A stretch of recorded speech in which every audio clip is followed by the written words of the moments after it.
자, 오늘도 우리 지역교회 마지막 시간입니다. 마지막 시간. 우리가 지난주에 지역교회 할 일 11번째에 세 가지를 말씀을 드렸었습니다. 첫째는 죄인들에게 복음을 전하는 것. 이것이 지역교회 할 일의 첫 번째입니다. 복음을 전하는 것. 둘째는 성도들에게 믿음을 키워주는 것입니다. 성도들에게 믿음을 키워주는 것. 그래서 성도들은 꼭 지역교회를 모여야 합니다. 지역교회에 모이지 못하면 믿음을 올바르게 성장시킬 수가 없습니다. 자, 세 번째는 우리 모두가 모여서 경배를 드리고 또 모든 일을 주 예수 그리스도의 그분의 이름을 영화롭게 하는 일, 주 예수 그리스도를 영화롭게 하는 일을 지역교회에서 합니다. 지역교회는 이토록 세 가지. 첫째는 죄인들에게 복음을 전하고, 둘째는 성도들에게 믿음을 세워주고, 셋째는 주 예수 그리스도를 영화롭게 하는 일, 이 세 가지를 하는 것이 지역교회의 중요한 그러한 사역이 되겠습니다. 자, 오늘은 12번째 성경적인 지역교회 특징에 대해서 알아보도록 하겠습니다. 성경적인 지역교회의 특징. 자, 여러분들 유인물 두 번째 페이지로 넘어가셔서 첫 번째입니다. 첫 번째, 성경적인 지역교회는 바울 서신서를 교리적 기준으로 삼습니다. 바울 서신서 이 자체를 교리적 기준을 삼는다. 왜냐하면 마태복음이나 사도행전, 히브리서 등은 이 다른 말씀들하고 모순이 되는 구절들을 보이게 됩니다.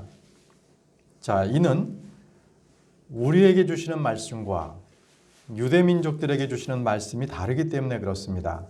여러분들이 가지고 계신 이 성경은 온 인류가 주님 오실 때까지 주의 계시된 말씀을 우리가 늘 봐야 하는 것입니다. 그래서 우리만의 세대를 위해서 주는 것이 아니라 바로 모세 때부터 계속적으로 기록되었고, 앞으로 이제 대환란 때 모든 민족들에게 주실 말씀들이기 때문에 말씀이 서로 다릅니다. 그래서 우리는 바로 지금 지역교회에 주시는 말씀은 사도 바울의 서신서들입니다. 그래서 우리는 서신서를 교리적 기준으로 삼습니다. 이단들의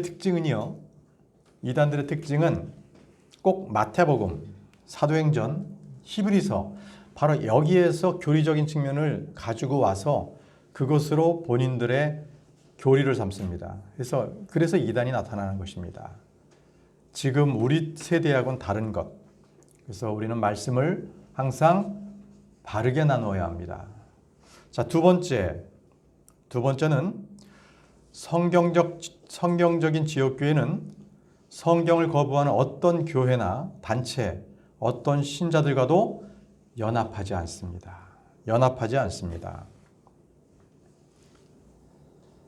성경적인 지역교회의 원칙은 연합 대신에 언제나 분리였습니다. 분리. 그래서 교회들끼리 우리 연합하자, 이것은 올바르지 않습니다. 각 종교가 연합하자, WCC 하자, 다 올바르지 않습니다. 자, 분리합니다. 그리고 개혁 대신에 성별을 택합니다. 성별, 분리됨을 택하는 것이 바로 성경적인 지역교회입니다. 그래서 두 번째에 있는 가로넣기에는 첫 번째가 연합, 두 번째가 분리, 세 번째가 성별, 이렇게 기록해 놓으시기 바랍니다. 세 번째로 넘어가겠습니다. 성경적인 지역교회는 그 지역교회에 사는 집회에는 자유, 그리고 해방이 있습니다. 자유라고 기본하십시오. 자유. 어떤 일정하게 얽매인 틀에 우리가 종속되지 않습니다. 특별한 형식이 없습니다. 언제나 자유롭게 예배를 드립니다. 저희가 드릴 때 이러한 그 예배 순서 이런 것도 꼭 정해진 것이 아닙니다. 그때마다. 예를 들어서 우리는 지금 기도를 드리기 전에 먼저 기도의 제목을 나누어 드리죠. 제가 멘트를 해드리는데 그 이유는 저희 교회가 지금은 제 사정으로 인해서 그 기도 시간을 우리가 기도 모임을 가질 수가 없기 때문에 그 시간만이라도 공통적인 기도 제목을 제가 알려드리는 거예요. 그러나 제가 이제 내년 6월에 내려오게 되면 그때부터는 자유롭게 그냥 대표 기도합니다. 그때부터는 저희가 기도 모임을 가질 계획이기 때문에 그렇습니다. 자, 그래서 지역교회 집회에는 자유와 해방이 있다. 네 번째는 지역교회는 천국과, 그러니까 하늘의 왕국이죠. 하늘 왕국. 그리고 그리스도 재림에 대한 갈망이 있습니다.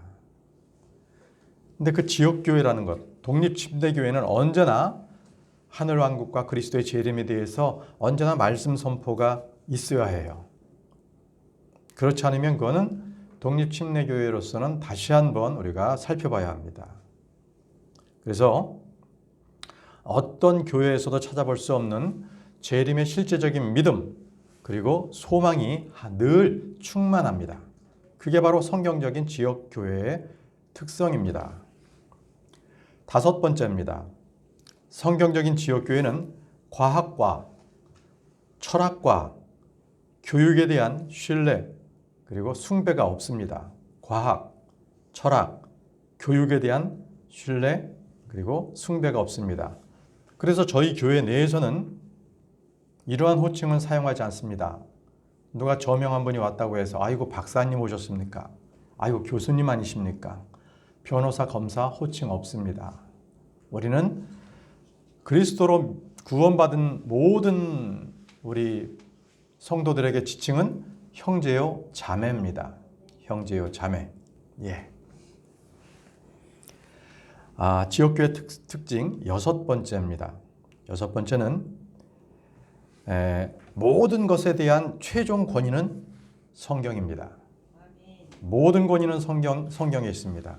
그래서 우리가 어떠한 일을 판단하고자 할 때 어떠한 종교의 지도자, 어떤 학자, 어떤 목사나 교사들에 대해서의 그 견해를 판단할 때에도 우리는 언제나 성경을 보고 최종 권위를 갖습니다. 네. 그래서 여섯 번째가 최상의 권위는 성경이다. 그것도 변개된 성경이 아니라 킹 제임스 성경입니다. 킹 제임스 성경입니다. 일곱 번째, 성경적인 지역교회는 어떤 형태로든지 유아에게 세례를 주거나 침례하는 것에 대해서 절대적으로 거부합니다.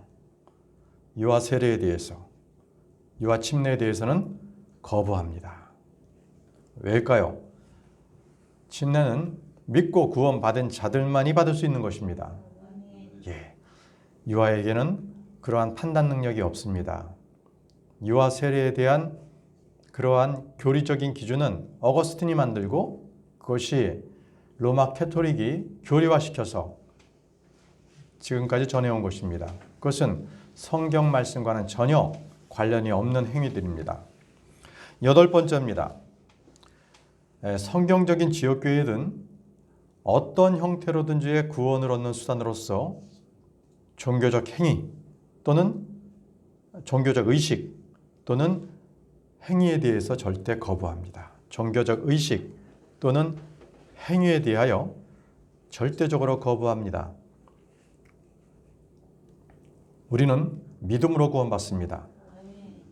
절대 어떤 행위를 한다든지 그 다음에 종교의식에 참여하기 때문에 그가 구원받는 것은 아닙니다. 아홉 번째입니다. 성경적 지역교회는 예수 그리스도와 성경, 자신의 구원에 대해 솔직하고도 공개적인 증언이 있습니다. 증언. 믿음에 대한 공개적인 증언이 없이 덮어두는 것은 바른 신앙이 아닙니다. 그래서 그분이 구원받았는지를 우리는 처음 만났을 때 늘 확인해야 합니다. 이제 두세 번 만나고 정이 들면 그 다음부터 구원받았는지를 확인하기가 참 어렵습니다. 그래서 보통 교회에는 집사, 권사, 장로 이렇게 보면 저분이 구원받았나? 확실치가 않아요. 네. 그래서 저희들은 나중에 필요하다면은 공개적으로 믿음의 어떤 선한 간증을 할 수도 있고요. 지금은 저희들이 모여서 함께 교제를 나눈 중에 그분의 구원을 확인할 수가 있습니다. 지금은 현재는 그렇습니다. 그래서 공개적으로 그러한 구원에 대해서 확인을 해야 합니다. 그것을 덮어두는 것은 올바른 신앙이 아닙니다. 늘 저분이 구원받았나, 구원받지 못했다면 그분을 위해서 기도하고 또 복음을 전해야 됩니다. 복음을 전해야 됩니다. 오늘도 이제 두 분이 새롭게 오신다는 말씀을 들었습니다. 그래서 오늘 예배가 끝나고 저는 그분들에게 바로 복음을 전할 예정에 있습니다. 여러분들도 기도해 주시기 바랍니다. 자, 10번째입니다. 10번째, 성경적인 지역교회는 하나님께는 향기로운 냄새를, 종교인들에겐 사망에 이르는 그러한 향기를 내뿜습니다. 하나님께는 향기로운 냄새를, 종교인들에게는 사망에 이르는 향기를 내뿜습니다. 네, 우리는 언제나 말씀이 근거되기 때문에 어떤 종교적으로 따르는 것에 대해서 거부하고 언제나 하나님께서 향기롭게 맡으시는 그러한 거제 연물처럼 우리가 드려지는 모든 것들이 하나님께만 집중되어 있습니다. 자, 이제 11번째입니다. 11번째. 성경적 지역교회는 세상으로부터의 분리가 있습니다. 분리가 있습니다. 이는 세상과의 비타협, 불일치, 분리, 바로 이것이 올바른 교회의 특징입니다. 우리는 이런 특징을 가진 지역교회입니다. 그래서 신약 성경의 모든 기본 단위는 언제나 지역교회였습니다. 세상을 대항할 때에도 성도 개개인이 아니라 지역교회가 세상에 대해서 증언했습니다. 그래서 신약 성경에는 개개인을 다루기보다는 언제나 지역교회를 기본 단위로 해서 다루었습니다. 지역교회가 모여서 기도했고, 지역교회가 선교사를 파송했고, 지역교회가 다른 교회를 도왔고, 지역교회가 핍박을 받았고, 또 성장했고, 또는 그 지역교회가 타락했습니다. 이것이 계속적으로 성경에 나오는 말씀입니다. 하나님은 교인들이나 성도가 어떠어떠하다라고 말씀하시는 대신에 교회의 기본 단위로서 말씀을 하셨습니다. 에베소 교회, 고린도 교회, 이렇게 사대교회 이렇게 지칭을 하신 것이죠. 자, 그러나 오늘날처럼 참으로 무시받은 이름, 그것이 지역교회입니다. 어떤 사람들은 나는 하나님의 일꾼이지 교회의 일꾼이 아니다라고 말하는 사람도 있습니다. 그 말은 옳지 않은, 아주 모르는 말입니다.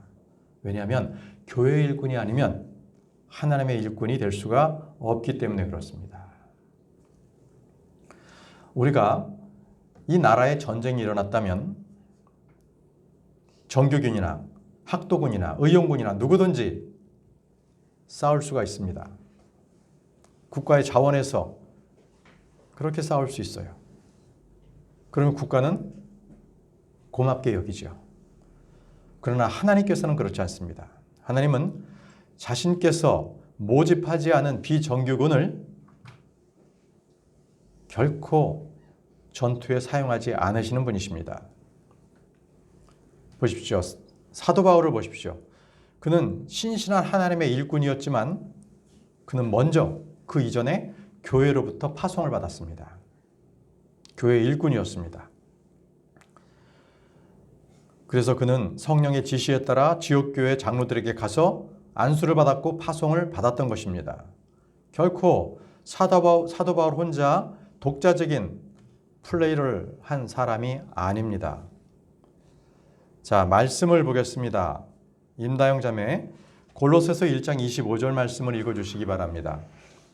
골로새서 1장 25절 말씀입니다. 내가 교회의 사역자가 된 것은 너희를 위해 내게 주신 하나님의 경륜에 따라 하나님의 말씀을 성취하려 함이니라. 아멘. 네. 보십시오. 교회의 사역자가 된 것은 하나님의 말씀을 성취하려 하는 것입니다. 교회의 일꾼이 아닌 하나님의 일꾼은 없습니다. 자, 로마서 16장 1절에는 바울은 베베를 다름 아닌 교회의 종이라고 일컬었습니다. 다음 분께서 로마서 16장 1절 말씀을 읽어주십시오. 내가 갱브레아에 있는 너희의 종 우리의 자매 베베를 너희에게 추천하노니. 예, 보십시오. 교회의 종, 우리의 자매 베베라고 말하지 않습니까? 자, 사람들은 자신이 하나님의 종이라고 불림을 받고 싶어 하지 교회의 종이라고 불림을 받고 싶어 하지 않습니다. 저는 이곳 대구말씀 침례교회를 섬기는 교회의 종이요 교회 사역자입니다. 하나님께서는 각 지체들에게 있어야 할 처소 그리고 갖고 있어야 할 보직들을 나누어 주셨습니다. 성경에 나오는 모든 그리스도인들은 어느 교회인가 어느 지역교회인가는 다 소속되어 있는 그러한 사람들이었습니다. 지역교회에 속하지 않고 하나님의 사역을 한 그 어떤 누구도 영적 가마력을 끼친 사람은 아무도 없습니다. 누구나 다 지역교회에 속했던 것입니다. 저는 전화를 이따금씩 받습니다. 그러면 그분들은 성경에 대해서 궁금한 것을 많이 묻습니다. 집요하게 묻는 분도 계시고요. 한 번 아니라 일주일에 3번까지 계속 한 분이 오시는 경우도 있습니다. 그래서 보면 이분들이 올바르게 교리를 정립해야 되는데 알고 싶은 것만 알다 보니까 올바르게 교리가 정립되지 못한 것을 보게 돼요. 그래서 혹시 교회 출석하십니까? 교회 나가는 교회 없다는 거예요. 인터넷으로만 그냥 한다는 거예요. 혹시 구원 받으셨어요? 그 중에는 안 받은 분도 계세요. 구원은 아직 안 받았고요. 그렇게 무슨 상관이 있겠어요? 구원도 안 받아놓고 성경 말씀에 대해서 이것저것 자기 궁금한 거. 예전에 다윗이 이런 얘기했는데 이게 뭐예요? 이렇고. 그거 중요한 거 아니에요. 먼저 본인이 구원받는 게 먼저 중요한 것인데요. 왜냐하면 그분들은 이게 영적으로 피폐해 있어서 지역교회에 속해야만 그 지역교회에서 성경에 대한 말씀을 올바르게 나누어서 바르게 말씀을 전해서 그 말씀으로 성장할 수가 있는데 그냥 내가 알고 싶은 것, 내가 어떤 사람들에게 말하고 싶은 것만을 주워 듣는 거예요. 그러다 보니까 교리적으로 분명하게 서 있지가 못하고 또 본인들은 교회 지체로서 연합되지 않기 때문에 영이 피폐합니다. 그런 분들 중에서 성격 좋은 분 찾지 못했어요. 늘 삐뚤어져 있어요. 네, 특징입니다. 자, 이제 성경적 교회, 성경적인 교회의 의식이 무엇인지 이제 살펴보겠습니다. 교회에서 우리가 갖는 의식은 2가지가 있습니다. 2가지가 있습니다. 딱 2가지만 주님께서는 우리에게 가르쳐 주셨기 때문에 그렇습니다. 그 첫째가 믿는 자들에게 주어지는 침례입니다. 여러분들은 13번에 성경적인 교회의 의식 첫째, 침례입니다. 침례. 지역교회는 예수 그리스도를 구주로 믿는 사람들에게 침례를 줍니다. 침례를 줍니다.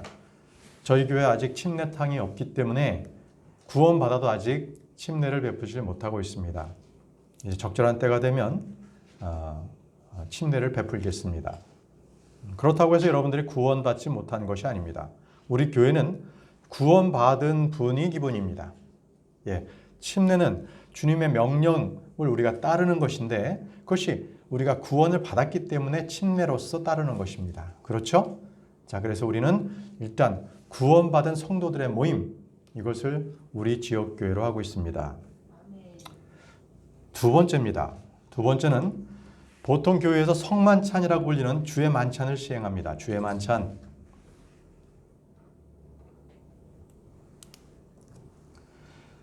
자, 이 주의 만찬과 침례는 우리 주님이 오시는 그날까지 우리 교회는 끊임없이 진행할 것입니다.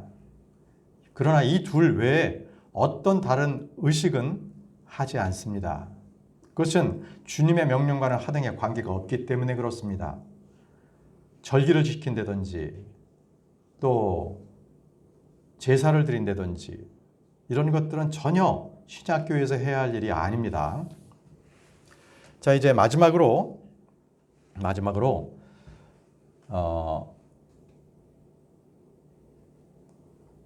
그 전에 이 지역교회들이 왜 이렇게 이 세상에는 많은지 그거 먼저 말씀을 드릴게요. 왜 지역교회들이 이렇게 많이 있나? 하나님께서는 이 교회를 창세전에 이미 계획하신 것이죠.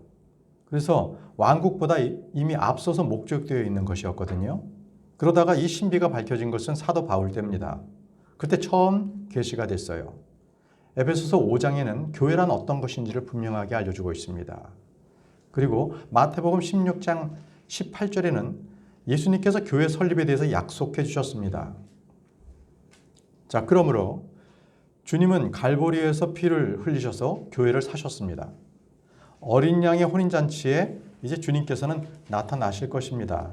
바로 교회가 바로 예수 그리스도의 신부가 되어서 혼인잔치에 참여할 것입니다. 자, 그런데 이런 주님의 몸된 교회라고 하는 교회가 지역교회가 굉장히 다양합니다. 교파가 많고 종파가 많다는 말씀을 드립니다. 이것은 2000년 동안 교회사를 한번 쭉 훑어보면 대략 한 7가지 정도가 나옵니다. 7가지. 첫째가 로마 캐토릭입니다. 두 번째가 그리스 전교회, 동방정교회라고 하지요. 동방정교회, 그리스 정교회가 있고, 세 번째가 루터교회입니다. 루터교회. 네 번째가 성공회, 그러니까 영국의 국교회입니다. 국가에서 교회를 지배하는 바로 그런 교회, 성공회. 다섯 번째가 존 칼빈의 장로교회입니다. 장로교회. 여섯 번째가 요한 웨슬레의 감리교고요. 일곱 번째는 저희와 같은 침례교회입니다. 그런데 이 7가지 중에서 특정 시기에 어떤 인물에 의해서 만들어지지 않은 것이 유일한 침례교회입니다.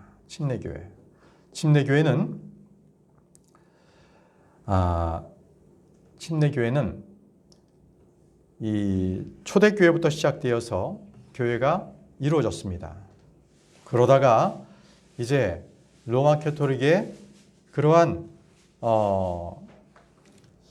핍박, 박해로 인해서 그들은 산으로 도망갔습니다. 웰덴시안이라고 들어보셨습니까? 폴리시안이라고 들어보셨습니까?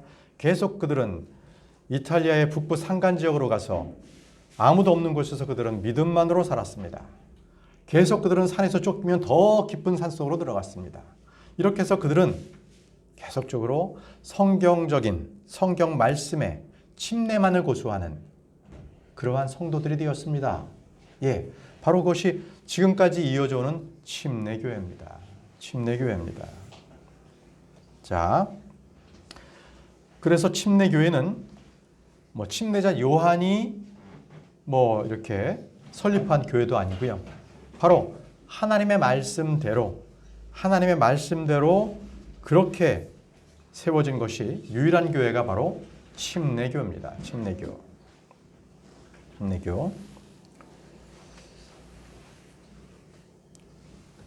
자, 이제 마지막으로 우리 침례교도들에 대해서 몇 가지 특징을 말씀드리겠습니다. 침례교도들의 특징. 자, 첫 번째는 구원받은 자들의 모임. 이것이 바로 침례교도들의 특징입니다. 구원받은 자들만의 모임이 있습니다. 그래서 우리는 이 교회 내에서 믿지 않는 어떠한 그러한 사람들과의 연합을 이루지 않습니다. 우리는 믿는 우리 성도들만의 모임을 갖고 있습니다. 두 번째는 지역교회 자치와 독립입니다.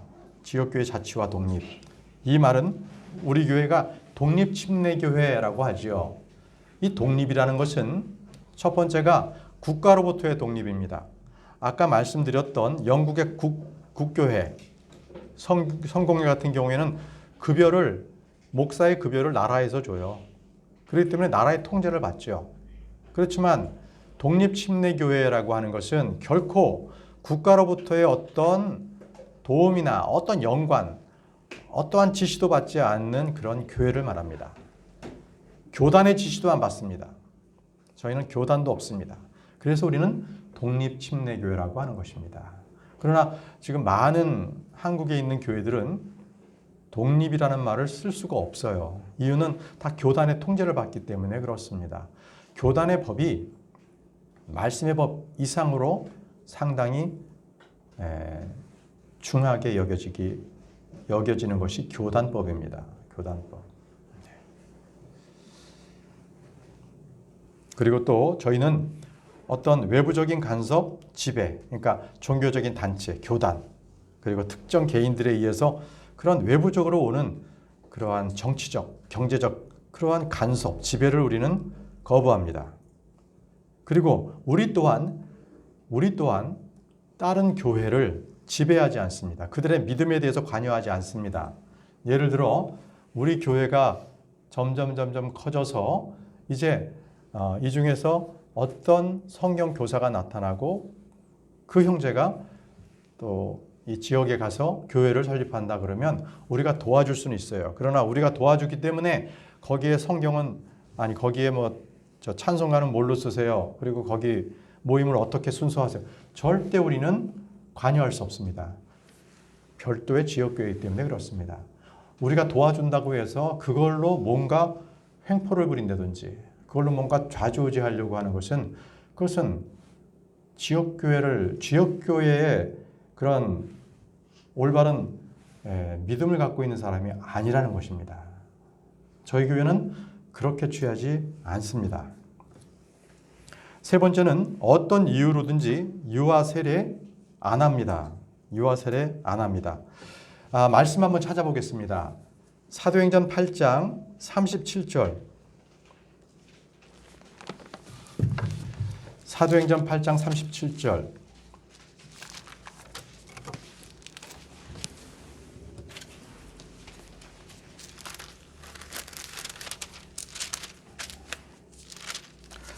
사도행전 8장 37절.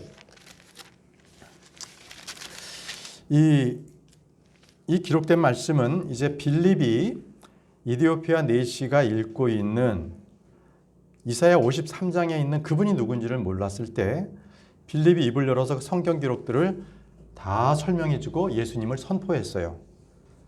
자, 그랬더니 이디오피아 내시가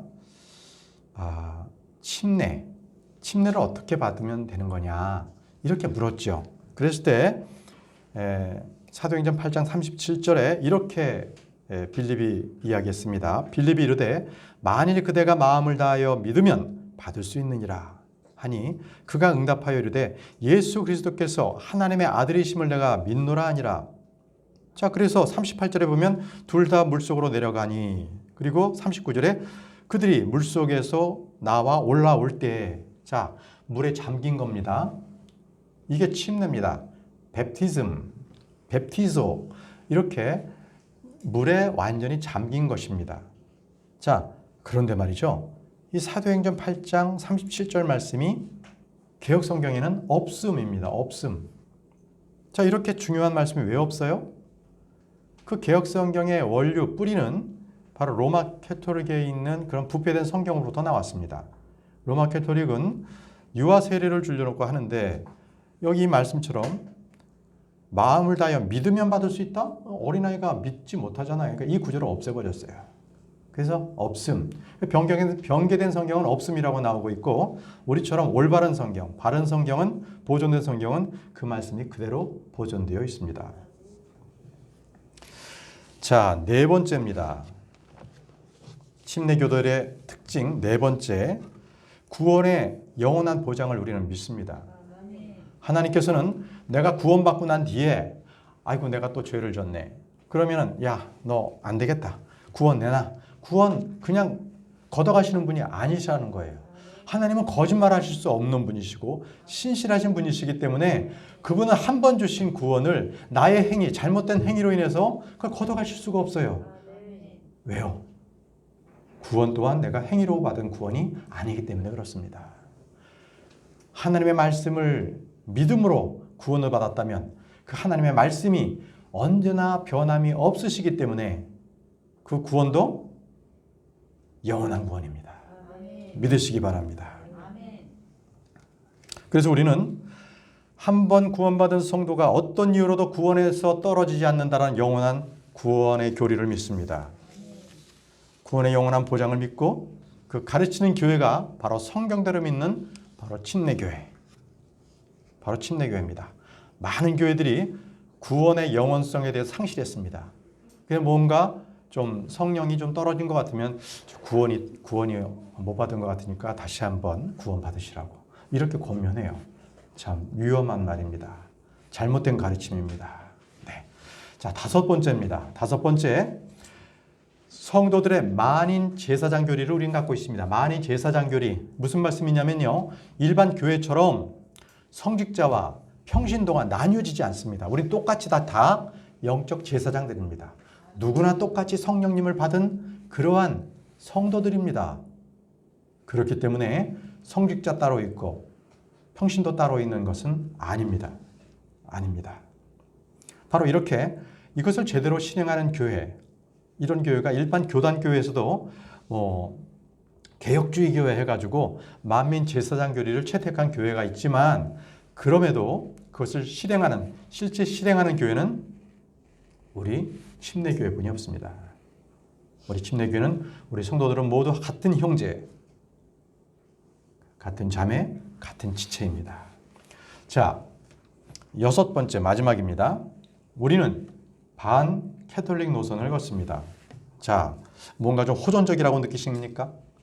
아니 무슨 교회에서 반대할 교파를 왜 이렇게 내세우나? 그것은 캐톨릭은 아주 사악한 무리이기 때문에 그렇습니다. AD 303년에 그래서 콘스탄틴 그 대제가 제국을 통제하기 위해서 가장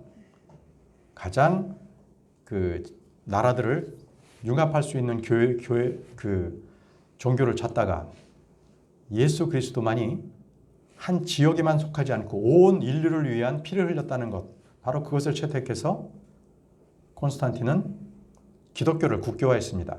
그러나 정작 그는 기독교를 믿지 않았습니다. 생각해 보십시오. 한 나라의 대통령이 어떤 종교를 갖고 있다 그러면 그 사람한테 잘 보이기 위해서 그 밑에 있는 사람들 다 똑같은 종교로 다 돌아섭니다. 자, 그때가 그랬습니다. AD 303년에 기독교가 국교화로 선포가 되자 모든 이방 그 종교들이 자기가 갖고 있는 이방 종교들을 다 이 기독교로 갖고 들어왔던 것입니다. 짬뽕이 된 거예요, 지금. 그래서 로마 캐토릭이 정식적으로 그것을 다 채택한 거죠. 그래서 성인도 만들고 형상 만들지 말라고 했는데 마리아 성냥 만들고 베드로 만들고 다 거짓으로 만들어 놨던 겁니다. 그래서 그리고 저희는 압니다. 로마 카톨릭인에서 우리 믿음의 침례교인들이 중세시대에 그 암흑기 때에 그 성경이 없었을 때, 성경들이 완전히 인쇄가 되지 않았을 때 그들은 마녀 사냥이다. 그래서 계속적으로 그 몇 권 안 갖고 있는 그 성경을 가지고 있는 사람들을 마녀라고 해서 다 죽이죠. 모진 고문을 해서 죽입니다. 자, 우리는 그것을 압니다. 우리는 카톨릭의 그러한 노선, 지금도 교황은 세계 어딜 가도 예수 그리스도를 전하지 않습니다. 그들은 평화만을 외칩니다. 예, 그것은 본인이 예수 그리스도의 대리자로서 지금 이 땅이 천년왕국이다, 이걸 믿기 때문에 그렇습니다. 그러니까 자꾸 평화만 얘기하는 거예요. 전쟁이 계속 일어나는데도 평화. 그들에겐 예수 그리스도가 없습니다. 불행하게도 국내 교회들 그리고 많은 교파들이 이미 친 캐톨릭 교회로 돌아섰습니다. 많이 그들과 융합하고 있습니다. 자, 그래서 이러한 이유들로 인해서 우리는 이 침례교회라는 이름으로 시작을 했고 계속해서 이 교회를 지켜나갈 것입니다. 자, 우리 지금까지 교회가 무엇인지, 지역교회가 무엇인지를 개략적으로 살펴봤습니다. 여러분들께서 이러한 믿음과 또 교회에 대한 바른 지식을 가지고 성장해 나가시기를 바랍니다. 기도하겠습니다. 전능하시고 거룩하신 아버지 하나님, 오늘 지역교회에 대하여 우리가 함께 배웠습니다. 아버지, 바른 말씀을 저희들에게 보존해 주시니 감사합니다. 또 이 바른 말씀으로 바른 예수 그리스도의 가르침, 그 교리를 우리가 배우게 하시니 감사합니다. 주님께서 이 지역교회를 세우셨사오니 이 지역교회를 통하여서 이제 말씀이 증거가 되고 죄인들에게 복음이 증거가 되고 또 우리 성도들에게는 또 믿음이 이렇게 양육될 수 있도록 또 하나님을 영화롭게 하는 그러한 교회로서 이 교회가 사용되어질 수 있도록 인도해 주시기를 원합니다. 예수님의 이름으로 기도합니다. 아멘.